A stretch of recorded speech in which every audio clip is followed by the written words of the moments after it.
The morning sun streamed through the large windows of Corner Cafe, casting warm golden light across the wooden tables. Maya Johnson sat quietly in her favorite corner booth, her fingers gently turning the pages of a well-worn novel. The gentle hum of conversation filled the air as early customers sipped their coffee and started their day. Maya adjusted her reading glasses and smiled softly at a passage in her book. She had been coming to this cafe for 3 years now, always choosing the same spot where she could watch the world wake up. Her coffee sat steaming beside her, untouched as she became lost in the story. The bell above the door chimed loudly as Officer Blake Thompson pushed inside. His heavy boots echoed against the floor as he scanned the room with cold, calculating eyes. His uniform was pristine, his badge gleaming, but his expression carried something darker. Several customers glanced up nervously as his gaze lingered on Maya's table with unmistakable contempt. Blake approached the counter with deliberate slowness, his eyes never leaving Maya's table. He ordered a large black coffee, extra hot, and waited with growing impatience. The young barista, sensing tension, quickly prepared his order with trembling hands. Cup in hand, Blake walked directly toward Maya's corner booth. Without warning, he stumbled and poured the scalding coffee across her book and lap. Maya gasped, jumping up as the hot liquid soaked through her dress. "Oh, my mistake," Blake said with a cruel smirk. "Maybe you should sit somewhere more appropriate next time." The entire cafe fell silent. Customers stared in shock at the deliberate act they had just witnessed. Maya stood perfectly still, coffee dripping from her ruined book, her dignity intact despite the humiliation. "Sir, there was no accident here," Maya said quietly, her voice steady and clear. "Everyone saw what you just did." Blake leaned closer, his voice dropping to a venomous whisper.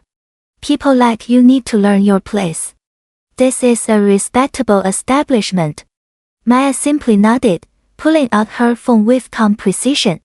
Her fingers moved quickly across the screen as Blake watched with satisfied arrogance. Completely unaware of the storm he had just unleashed, Maya stepped outside the cafe, her phone pressed to her ear. Blake watched through the window, still smirking as he ordered another coffee to replace the one he had spilled. "James, it's your mother," Maya said softly into the phone. "Something happened at the cafe today. An officer just assaulted me in front of dozens of witnesses." The voice on the other end grew sharp and concerned. Maya continued calmly, "Badge number 742. Officer Blake Thompson." "Yes, honey, I'm fine physically, but this cannot go unanswered." Inside, Blake bragged to other customers about putting that woman in her place. He had no idea that Maya's son had just put down his morning briefing at FBI headquarters and was already making calls to the Civil Rights Division. Maya ended the conversation and walked back inside, her head held high. She collected her damaged belongings while Blake watched smugly from across the room. He assumed the quiet woman would simply disappear, never to be seen again. He could not have been more wrong. 2 hours later, 3 black SUVs pulled up outside the Riverside Police Department. FBI agents in dark suits stepped out, their badges gleaming as they walked through the front doors with purpose. Blake was finishing his patrol report when his sergeant approached, looking pale and confused. "Thompson, there are federal agents here asking for you. They want to speak with you about an incident this morning." Blake's confidence wavered as he was escorted to an interrogation room. Agent Rodriguez opened a thick file containing complaints dating back 5 years. "Officer Thompson, we're investigating a pattern of civil rights violations. This morning's assault on Maya Johnson was witnessed by 37 people." Blake's face drained of color. "That was just an accident. Who is Maya Johnson anyway?" Agent Rodriguez looked up from the file. "She's the mother of FBI Director James Carter. Your accident just became a federal case, Officer Thompson." Blake's world began to crumble as he realized the gravity of his actions. The quiet woman he had humiliated was connected to the highest levels of law enforcement. Within hours, Blake found himself in handcuffs, charged with federal civil rights violations and assault under color of authority. His badge and weapon were confiscated as he was led away in shame. News of the incident spread quickly through the community. Corner Cafe became a gathering place for supporters who brought Maya flowers and words of encouragement.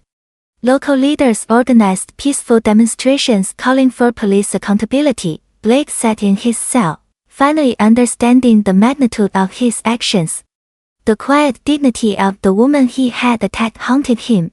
He had not just assaulted Maya Johnson, he had attacked the mother of one of the most powerful law enforcement officials in the country. His career was over, his reputation destroyed, and federal prison awaited him. At the packed community meeting, Maya stood before hundreds of supporters. "I choose forgiveness over bitterness," she declared. "But forgiveness must come with change. We will establish new police training programs and civilian oversight committees." The crowd rose in thunderous applause. FBI Director James Carter joined his mother on stage, announcing federal funding for reform initiatives. Together, they had transformed a moment of hate into a beacon of hope for lasting justice.